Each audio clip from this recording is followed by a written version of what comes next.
So, welcome guys sa ating market update for this week. So, review natin yung last week market update natin. Date in ay May 8, no? So, last month, meron tayong market update about sa gold, no? So, titingnan natin sa monthly time frame. Start tayo sa hard time frame, no?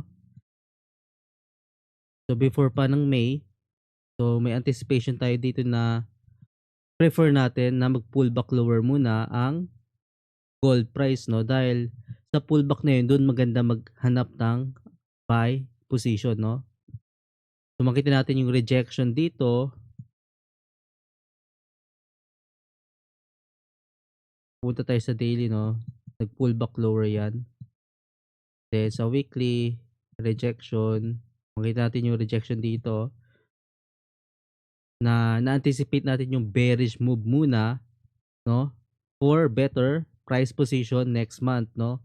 Then nung nag-open yung monthly candle, so makita natin nag-pullback lower siya, nag-create ng bearish move dito, pullback move to So nagkaroon ng profit taking sa all-time high. And dito, sa mga key level na yan, dyan yung best time to entry ng buy position. No? Depende kung ano yung trading style mo. Pwede ka mag-swing trade, mag-hold ng position ng ilang days or weeks. Pwede yon. Pwede ka rin mag-day trade, mag-hold ng position ng isang araw. No? Scalping naman, pwede naman scalp ka lang ng trades ng ilang minutes or ilang oras.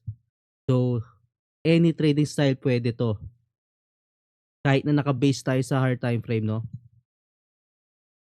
So makita natin this week, no, lumipad ang gold price, no, dahil nga rin sa geopolitical tension, no, na nagkaroon and yung sa tariff, no.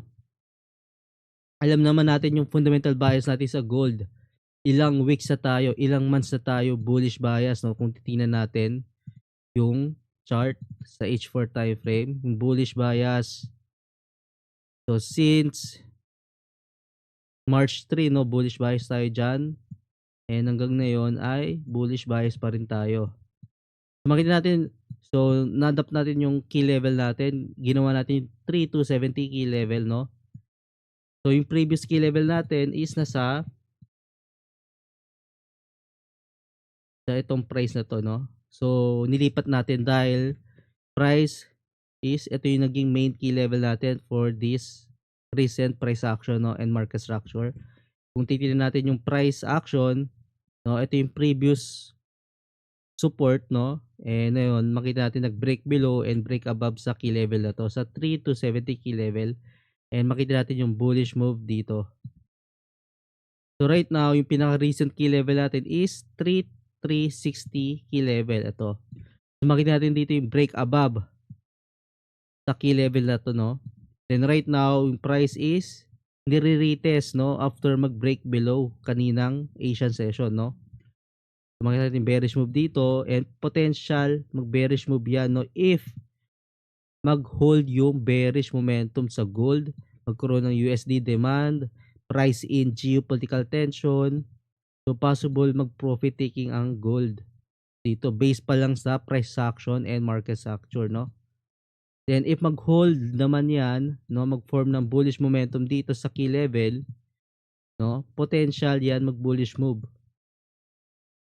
Basta titingnan lang natin yung market sentiment and fundamentals, no. Dapat always aware tayo sa mga real world events, no, mga fundamental catalyst sa gold, no, lalo na volatile ito sa fundamentals, no.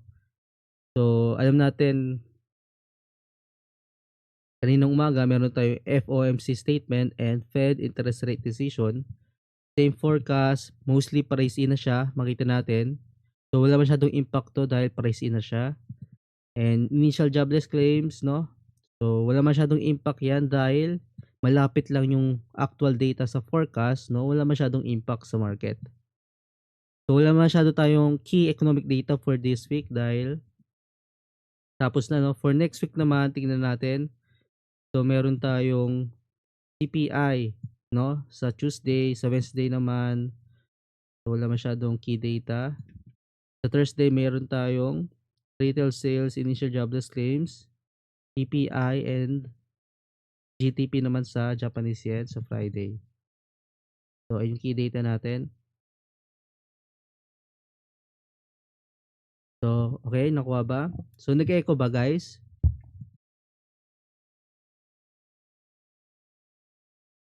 Or okay lang naman yung mic?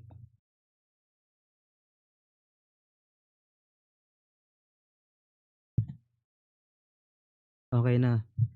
So, baka yung nag-echo, baka sa inyo lang yung nag-echo kasi imposibleng mag-echo tayo kasi lahat kayo naka-mute. Okay. So, ulitin natin, makita natin yung bullish move sa monthly candle. So, if i-review nyo yung previous market update natin, yung wala pang monthly candle for this month of May, so dito pa lang nung wala pang monthly candle, yung expectation natin is mag-bearish move muna, no? Eh nakita natin nag-bearish move, nag-form siya ng upper wick, no? So itong wick na to. So based sa rejection or upper wick na yan sa monthly candle, so ito yung magiging bias natin na possible i-target next month, next monthly candle ang upper wick na to or yung previous all-time high, no? So makita nga natin na target na siya dito. Malapit sa previous all-time high, no? And makita natin, no, sa pag-form ng lower wick sa new monthly candle, nag-bearish move muna. During sa pullback move or bearish move, dito maganda mag-buy entry dahil anticipation of lower wick and continuation ng bullish move, no? Lalo na if meron tayong naka-align sa fundamentals and market sentiment. E makita natin nag-bullish move siya hanggang dito and nag-form ng lower wick dito. So, lagyan natin yung isang best time to entry dito, rejection sa key level, no? If merong key level tayo dyan. Or dito sa opening monthly candle, no? So, ayun yung mga sample best entry for swing position, no? Yung makita natin may key level dito sa 3 to 270, no? So, makita natin yung key level dito. So, dito yung best time to buy. Then, ipupunta tayo sa lower time frame. Sa daily, makita natin yung mga key level and sa 4-hour time frame. So, ayan. So, right now, yung bias natin is bearish bias if mag-hold below dito sa 3360. Dahil possible mag-bearish move yan dahil profit taking from all-time high and price in information sa geopolitical tension and yung sa trade tension, no, sa tariff. So, if price in yung mga information na meron tayo, it's possible bumaksak ang gold dito if magkaroon ng rejection. So, kailangan natin bandayan itong key level na ito, no? If mag-buy or sell tayo. Then, pwede mo rin i-trade yung pag mag-hold naman tong key level, possible mag-bullish move yan. For next week ha, bukas Friday na. So, tingnan natin anong gagawin ng market for next week, no? So, sa weekly candle, siguro next week mag-form yan ng lower wick. Bearish move muna. Possible hanggang dito yan, no? Pwede yan. Pero yung preference natin, lower wick siya, 50% ng previous weekly candle, no? Then, dun tayo mag-bullish move ulit. Then, i-retest yung previous all-time high dito sa taas. Ito yung ideal scenario natin na gusto natin mangyari for next week, no?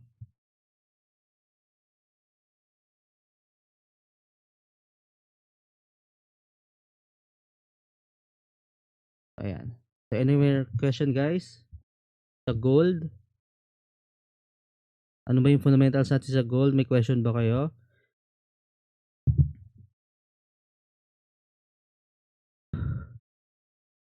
Tingnan natin sa trading system natin. Sa H1. Sa H1 time frame, meron tayong buy signal, no?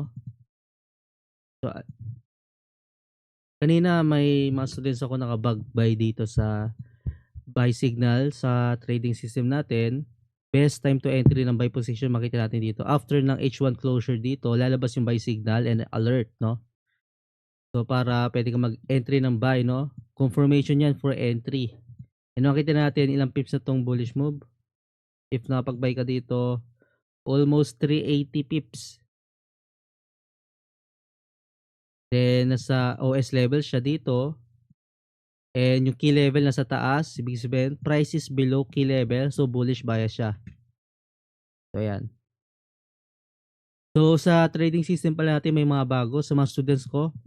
So pwede kayo mag-request ng new update sa trading system. So dahil meron tayong bagong market session, di lang tayo naka-base sa New York Open, no? So ito kasing line na to, yung vertical line, sa New York Open to. Itong line na to. Itong interval, New York Open. So ito naman ay Asian Open. Kasi kadalasan sa Asian sa gold is may volume. Makita mo may volume dito. Nag-bullish move during Asian Open. Kaya maganda rin siya gamitin, no, kung paano identify kung saan yung best time to trade, no. So makita rin natin dito may buy signal and nag-bullish move, no. So yung mga confirmation natin gamit yung trading system.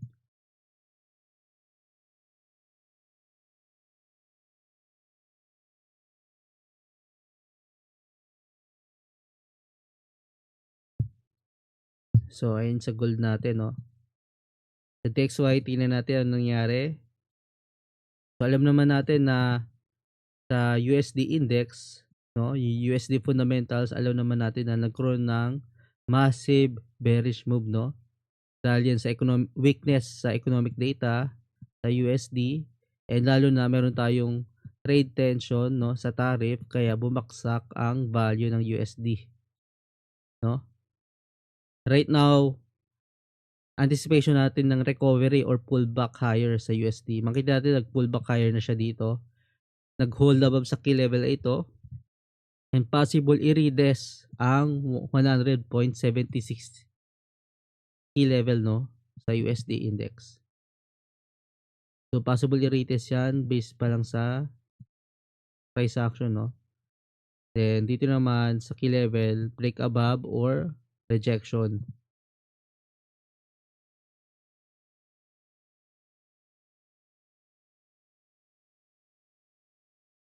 Sa Bitcoin naman, alam natin ang bullish move na to.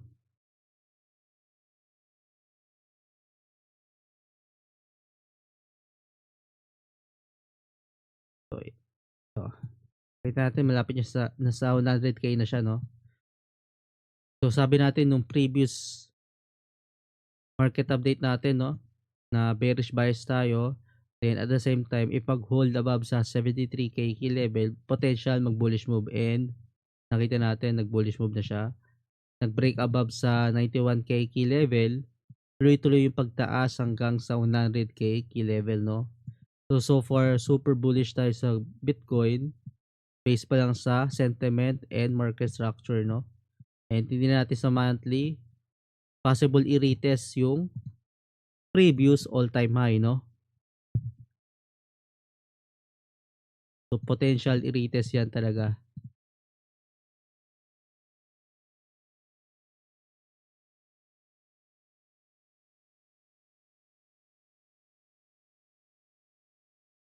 Sa Nasdaq, tingnan natin.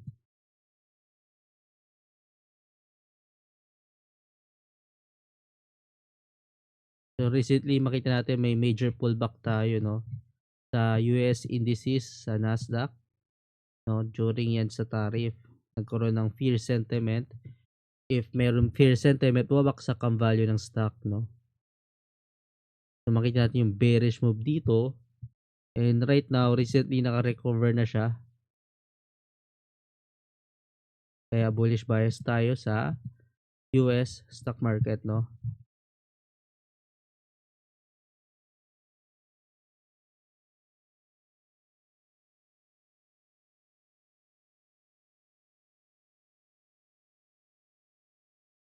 So right now makita natin yung Bitcoin, yung gold is nagkaroon ng bearish move, no. So bakit siya nagbe-bearish move? Dahil rejection sa key level, no. Tingnan natin dito. Yan. Ito yung mga ibang key levels na sa new update, no? So, pwede natin gamitin yung mga key levels na to as entries and exit, no? So, makita natin yung gold is nire-retest yung key levels dito. And titingnan natin sa trading view natin is rejection sa 3360 key level, no? And if titingnan natin sa lower time frame, makita natin yung confirmation na ni-reject yung key level, no? Yan. So, ito yun lang yung advice natin. So, mas maganda mag-trade malapit sa key level, no? If magbe-break above or rejection. So, dahil ayun yung potential swing high or swing low ng market, no? So, halimbawa dito, nung April 24, rejection sa key level, bearish bias. So, dyan maganda mag-entry ng sell and makita natin nag-bearish move siya. Dito naman, rejection sa 3270 key level. Nagkaroon ng rejection dito. Dito maganda mag-buy position and nakita natin nag-bullish move. No? So, malapit sa key level, maganda mag-sell. Nag-bearish move. Rejection sa key level, nag-bullish move, no? Break below sa key level, makita natin, no? Break above sa key level. So, maganda mag-buy and tumaas na siya. So, ayun lang naman yung advice natin. Dapat marunong tayo mag-plot ng mga key levels, no? Alam naman natin, based tayo sa higher time frame. Tinuro ko naman yan sa inyo kung paano mag-plot ng key levels, no? Sa trading view. And sa trading system naman natin is automatic yung mga key levels dito. So, hindi mo na kailangan mag-plot pa dito sa MT4 natin dahil automatic na siya gamit yung trading system. And sa trading view naman, dito naman manual, no? Based sa time frame, no? Halimbawa dito sa monthly, no? Mga key levels natin dito is makita natin usually malapit sa opening and closing ng candlestick, no? Sa upper wick, sa lower wick, no? Based sa market structure, no? So, ayun lang naman yung mga basehan natin paano mag-plot ng key levels. Then, i-refine na lang natin sa lower time frame, no? I-round off sa psychological level or sa round number. So, ayun lang. So, any more question guys? Anything? Tapos na tayo sa market update.